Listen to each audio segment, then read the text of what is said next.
Good evening, welcome to my channel. Today we are going to show you the lessons of international logistics. My name is Philip. I'd like to invite you to subscribe this channel. If you enjoyed the video, give us a like. Support this channel with donation. Start the notifications. Share this video with your friends. Thank you very much. Let us start. We stopped at controls of international logistics, international aviation.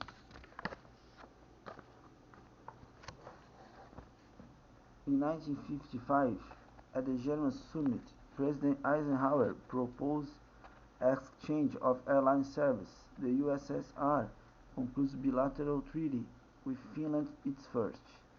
In 1960, the USSR concludes bilateral treaties with Scandinavian countries for routes to Copenhagen with beyond rights to London, Brussels, Paris, and Amsterdam. The Soviet embassy approached Pan Am in Washington. The U.S. State Department Civil Aeronautics Board authorized Pan Am to continue discussions. Pan Am and Aeroflot agreed on inter-ticketing. In 1958, both nations agreed to exchange airline service. On July 23, Premier Khrushchev accuses U.S. ambassador of foot-dragging in airline negotiations. In 1959, Pan Am President Joan Trippe accompanies Vice President Nixon to Moscow and meets with the Aeroflot counterpart. Aeroflot chief accompanies Khrushchev to the United States and suggests that the United States attempt to persuade Scandinavian countries to give the Soviets overflight rights, a first freedom issue on its route to New York.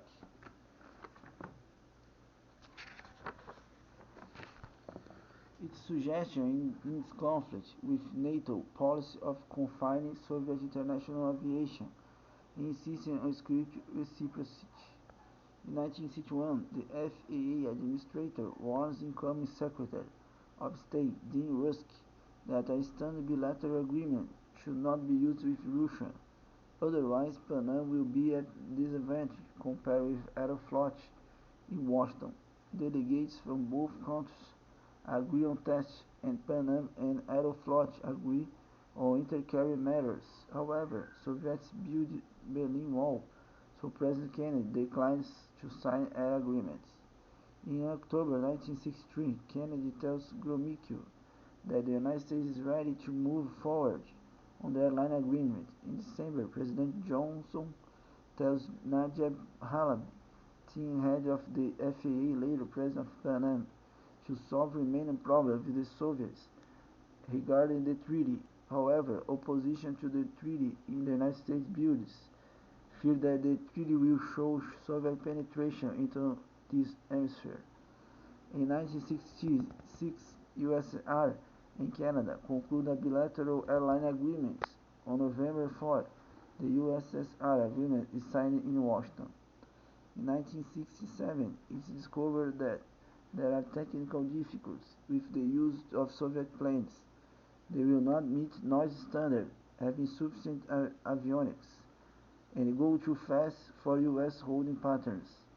Aeroflot refused to supply required technical data to the United States. Soviets decided to wait for a later airline plane to use.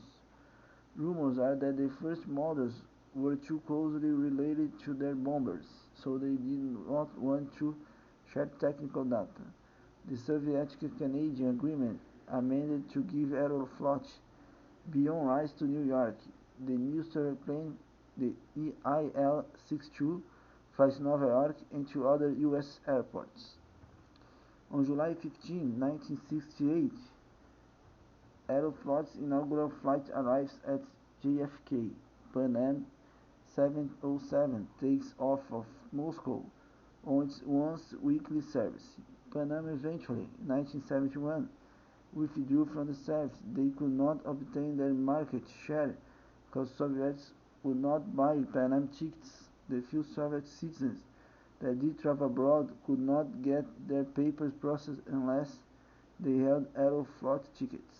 Aeroflot would undersell Western Airlines to earn higher currency.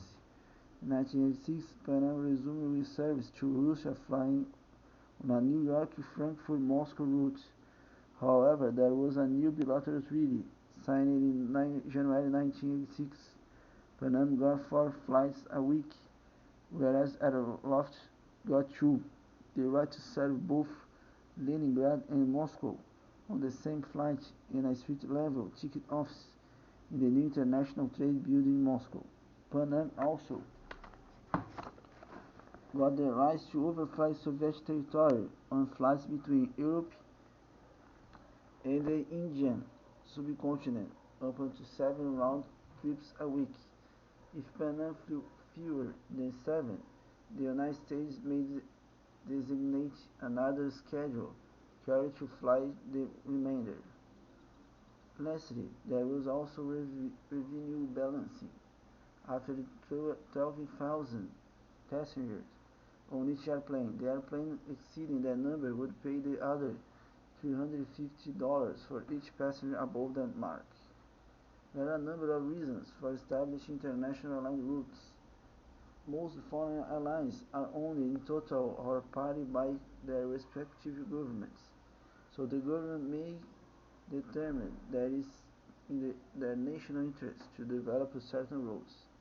Type of routes are as follows: business travel, say to Zurich or Hong Kong; personal travel, as tourists or ethnic or religious reasons; gateway between major areas, an example being London and New York; diplomatic to Brasilia or Washington DC; poor surface accessibility, Berlin prior to 1990; strategic policy, United States to Latin America before World War II, or Aeroflot to Africa or Cuba; prestige, Concorde; military, Pan Am routes to Saigon in 96 or Aeroflot flights to Hanoi; colonial, maintain ties. Note that some of the reasons for routes may reflect goals different from airline profitability. Many international airlines outside the United States are government-owned and not subject to business-like goals of profitability.